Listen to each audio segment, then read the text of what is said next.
Samantha हमेशा से सोचती थी कि उसके परिवार का घर साधारण था, कुछ खास नहीं।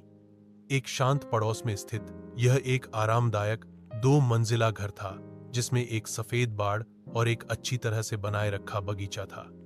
फिर भी जैसे ही उसने दोपहर में धूल भरे अटारी में घूमते हुए उसकी नजर कुछ असामान्य चीज पर पड़ी। दूर कोने में भूली हुई पेटियों के ढेर के नीचे उसने फर्श के तख्तों के नीचे छिपा हुआ एक संकीर्ण दरवाजा देखा। जिज्ञासा पा उसे उत्सुकता हुई। वह घुटनों के बल बैठी और उसे खींचा। नीचे स्थित छोटा सीढ़ीदार मार्ग एक धुंधले बासी सुरंग की ओर ले जाता था। दीवारें पत्थर से बनी थीं और एक हल्की ठंडी हवा अंदर से फुसफुसाती हुई लग रही थी।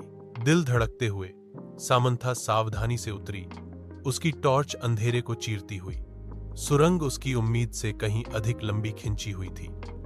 पृथ्वी के नीचे मुड़ती और मुड़ती हुई वह हिल नहीं पाई। उसे यह महसूस हुआ कि वह अतिक्रमण कर रही है, कि कुछ उसका इंतजार कर रहा था। एक अनंत काल के बाद सुरंग आखिरकार एक छिपे हुए कमरे में खुल गई। दीवारें पुरानी किताबों की अलमारियों से भरी थीं, अजीब चमड़े से बंधी हुई किताबों से भरा हुआ। कमरे के केंद्र में एक पुरानी मेज धूल भरे कागजात और पत्रिकाओं से घिरी हुई थी। जैसे ही सामंथा दस्तावेजों से गुजरी, उसके हाथ कांप गए। रिकॉर्ड। डीएस ने निषिद्ध अनुष्ठानों और गुप्त समाजों की बात की।